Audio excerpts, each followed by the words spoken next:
de la radiation. Mais ici, au niveau du tribunal de Ziguinchor, on était dans une affaire civile. C'est l'affaire relative à la radiation. Donc, c'est deux affaires qui sont peut-être liées, mais qui sont différentes dans la procédure. Dans la procédure, c'est différent. Parce que c'était un référé. C'était un référé. Moi, deux référés sont déposés au niveau de la Cour suprême. Accepté que bien nous rejeté au niveau de la Cour suprême. Il s'agit d'une radiation. C'est-à-dire réintroduire la liste qualité ou électeur. De ce fait, pour nous mener, par voie de conséquence, ces cartes au niveau de la DGE. Maintenant, il ne faut pas oublier que c'est une affaire civile. Ce n'est pas une affaire pénale. Effectivement, Maître Clédorli a dit qu'il faut avoir ces dossiers, ces fiches. C'est-à-dire la décision du tribunal de Ziguinchor de faire suspendre décision administration. Parce que ici, c'est un rapport qui existe entre l'administration. Donc, décision tribunal, mais primé, c'est quoi décision administration? Parce que l'administration, là, moi, tout ce qui est exécution de loi. Parce que nous, nous japonais, ni affaire yi démé warul bokku warul amatul qualité électeur. Mais l'administration, par un acte administratif unilatéral, da fay joxé décision. Mais su ko joxé, il faut voir si c'est légal ou pas. Maintenant, qui peut voir la légalité de cet acte administratif? Effectivement, c'est le juge. Et le juge a dit que c'était pas légal. La décision de l'administration n'était pas légale. C'est la raison pour laquelle mon décision bobu indi décision bopam. Donc juge bi mo japp ni bobu de décision légale moy li sabasi daldi atté fa nga xamni te moy zone tribunal bu Ziguinchor. Mais tamit Yahya peut-être ñaari bokku ñu exactement yifi mu xawa réer touti ci côté li nga xam rek mo di askan wi. Tout d'abord, est-ce que japp nga ni DGE amna prérogative li nga xam rek mo di té fiche candidature ou comme fiche parrainage li nga xam rek mo di un candidat, parce que ce ne sont pas des candidats mais quand même des présumés candidats ou des potentiels candidats exactement. Est-ce que DGE a une prérogative pour nous? Ça dépend de l'angle où nous regardons les situations. DGE, c'est une direction qui est rattachée à un ministère, qui est rattachée à l'organe exécutif. Donc en quelque sorte, il y a un certain conflit d'intérêts. C'est-à-dire, dans un cadre politique, DGE va suivre les instructions et mais dans un cadre juridique, c'est autre chose. Bien vrai que Cour suprême jox na len deug parce que dañ ne képp ku nekkul électeur mënoo nekk tu n'es pas éligible et par conséquent mënoo jot sa fiche. Mais si on fait un contexte historique, on a vu que amoon na neneen nu mu demee. am na ñu fi amagul woon ñoo xam ne seen jugement. Mais gis na Cour suprême ni mu leen joxee dëgg exactement maître Clédorli n'arrivait pas à comprendre tellement que le juge mi ngi doon tergiverser par rapport ak boobu décision. C'est vrai, parce que bon, je vais continuer sur le contexte avant qu'on revienne sur ça. Allez-y. Parce qu'on a vu qu'en 2019 on a des personnes, des candidats qui avaient récupéré Karim Wade alors que c'était dans les mêmes circonstances et ils ont pu récupérer leur fiche. Alors qu'est-ce qui se passe ici si on revient au fait d'aujourd'hui? Moi, DGE l'UMDEF, ce qu'on appelle voie de fait. En droit, c'est ce qu'on appelle la voie de fait. C'est-à-dire rattaché au dara pour mëna baña joxé décision yoy non. Et ça amène un certain revirement de jurisprudence. C'est-à-dire suñu ko tégué ci walu droit, ci walu justice. Lu mu def c'est inédit. Mais si on revient c'est inédit, xel xalaatu ko. C'est-à-dire même le mandataire a demandé les justifications, mais déjà peine peut-être pour daal di koy génné. Voie de fait là parce que amul fu mu rattaché pour mëna joxe une certaine décision. Maintenant, il ne faut pas oublier aussi que on est dans un cadre politique. Et dans un cadre politique, l'interprétation diffère. Donc aujourd'hui, ils s'accrochent sur un camp ou sur une position pour pouvoir mettre en place ces différentes décisions. C'est comme ça que ça s'est passé. Mais en droit, c'est la raison pour laquelle Maître Clédorli a dit que nous devons comprendre la décision du juge.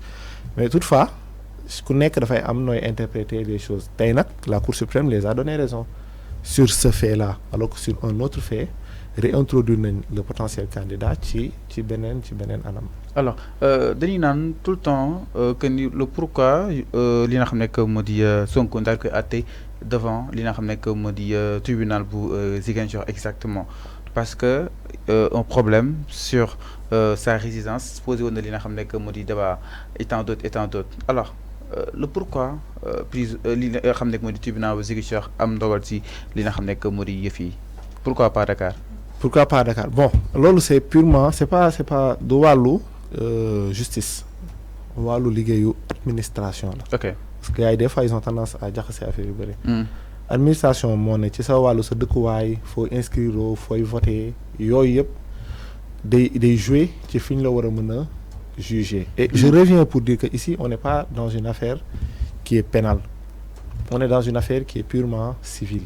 C'est-à-dire c'est pas un jugement pénal bu ñuy wax ci wàllu ndax dañ ko tëj wala tëjuñu ko bii ñoom dañoo defal un recours ne dañ leen bëgg réintroduire ci dañoo bëgg ñu réintroduire leen ci biir fichier bi donc fii on n'est pas dans une affaire pénale et il ne faut pas oublier aussi que l'État a 10 jours l'administration a 10 jours pour introduire ou mettre en avant un recours. Ce recours peut être suspensif. Donc, le fait que nous l'ayons dû juger foofu noonu, c'est purement en lien avec l'administration, mais pas avec la justice en tant que telle. Donc, choix boobu noonu amul daal lu muy incombé si wàllu yoon ak wàllu yoonal. Non. Mais c'est purement administratif. En matière civile fii. amul benn inconvénient bi mënoon tax ñu mën ko juger foofu noonu. ok. Juge bi amul benn lien de parenté ak moom amul benn lien de lu mu jafandoo ak moom mais votre question est intéressante et va me permettre de rebondir sur un point qui touche à la question. muy lan on a vu dans l'historique du Sénégal que ni justice que juge yàgg na dem à l'encontre des besoins, voilà, à l'encontre de ce que l'administration, de ce que le pouvoir public voulait. Okay. Mais à chaque fois, donc c'est pas inédit quoi, ce qui s'est passé aujourd'hui. À chaque fois, après un jugement, voilà, après une décision de justice, une affectation de ce juge. Ça peut arriver. Mais cela ne veut pas dire aujourd'hui que c'est inédit ce qui se passe. C'est-à-dire, il y a eu des magistrats qui ont été à l'encontre, qui n'ont pas adopté ce que l'administration voulait. Et donc, ça permet de dire que, certes, on a décrié une justice, mais d'un autre côté, il y a des magistrats qui travaillent sur la base de l'éthique et de la déontologie. Okay. Et c'est important parce que ici, il faut firndel lu ñu doon wax, c'est-à-dire amna lu ñu wara revoir ci suñu justice sénégalaise. Alors, mais amna yo xamné ñu koy consolider aussi. Alors, man ko don laaj vendredi suñu gisee li nga xamné que modi yoon daal di rendre décision ñu gis ni mu am ay jubilé yi nga xamni itam mi ngi ci te liggéeyam rek def exactement. Est-ce que Sénégal waru ñu daal di wara mëna xoolaat suñuy assise à l'entend sens exactement su demee tey ba suñuy rendre dëgg ay jubilé di am. Votre question, la question est intéressante. Pourquoi? Parce que il ne faut pas oublier que les dernières décisions yi jot a génn Sénégal population bi dañoo jàpp ne yoon doxalee wuñ ko. À qui la faute? Il faut analyser les choses dans un ensemble. Okay. Nous avons voté des textes. Nous avons voté pour des représentants à l'Assemblée nationale. Ces représentants ont voté des textes. À chaque fois quand il y a eu des projets de loi, les représentants qui représentent le peuple, ceux qui sont à l'Assemblée, votent texte. Okay. Textes, on les applique. Donc à qui la faute? La faute n'incombe pas, la faute du faute au gouvernement d'une manière générale. Parce que les failles qui existent, nous avons aussi notre part de responsabilité. Comment? Parce que ici, on a tendance à négliger nos représentants. On a tendance à les négliger. Mais représentants depuis 2004, 2003, et tout, comment nos représentants article yoo xam ne yàgg na fi wala kon ay règlement yoo xam ne itam yàgg na fi élu fii la nga ko fekk exactement comment peut-être je pense mën a changer le paradigme. Je pense qu'il y a une petite erreur. Pourquoi? Parce qu'il y a eu plusieurs réformes relatives à la justice. En 2017, le statut des magistrats en 2017 je pense. 2017 effectivement. En 2021 il y a eu des réformes. Donc il y a eu depuis 2012 il y a eu plusieurs réformes. Peut-être qu'ils sont méconnus, mais il y a eu plusieurs réformes. Mais n'oubliez pas, pour qu'il y ait une réforme, il faut un projet de loi, soit un projet ou une proposition de loi qui va être validée au niveau de l'Assemblée nationale. Mais qui choisit les députés qui sont à l'Assemblée nationale? C'est nous qui les choisissons. Donc nous avons notre part de responsabilité. Ça, c'est le contexte historique. C'est une analyse historique. Maintenant, que faudrait-il faire aujourd'hui? Ce qu'on devrait faire, on est à 3-4 mois des élections présidentielles. À 4 mois. Et chaque parti, chaque potentiel candidat doit mettre en place, ou ça doit être une demande qui est impérative en fait. C'est-à-dire, les candidats doivent montrer les réformes institutionnelles qu'ils veulent mettre en place. Pourquoi? Parce qu'on a vu les failles. C'est intéressant parce que ces failles, nous devons les corriger à partir de l'année prochaine.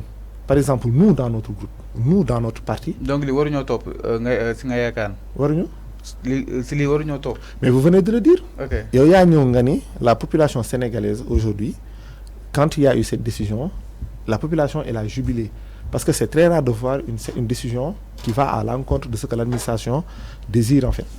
Et en posant votre question, vous avez énuméré que c'était un problème. Qu'il fallait voir les textes. Je dis, les textes ont été révisés. Mais il y a toujours eu des failles. Je vous donne un exemple. Quand vous prenez, exemple. Par exemple, en France, les magistrats ont le droit de syndiquer. Ici, ça n'existe pas. D'après le statut particulier dans la loi organique de 2017 relatif aux magistrats, ils n'ont pas le droit de syndiquer. Soit aux États-Unis, le magistrat de siège, par exemple, peut prendre une décision sans qu'il y ait une contrainte ou sans qu'il y ait une sorte d'influence venant, par exemple, de l'exécutif. Je ne dis pas que ça existe ici au Sénégal, mais il faut travailler pour donner beaucoup plus pas mettre en place un gouvernement des juges, mais il faut protéger en fait, le pouvoir judiciaire du Sénégal, aussi bien du côté du parquet que du côté des magistrats de siège. Donc jàpp na ni li nga xam ne que moo di l'indépendance de nos magistrats dafay nekk toujours benn interrogation boo xam ni itam ñu koy posé allant dans xam naa ni c'est-à-dire que suñu mu gën a yaatoo par rapport ak wàllu wu nu mel mais ba léegi si actualité bi justement ñu gis ni décision de justice bi wàcc na nag jàpp na ni war nañ ko daal di war a mën a appliquer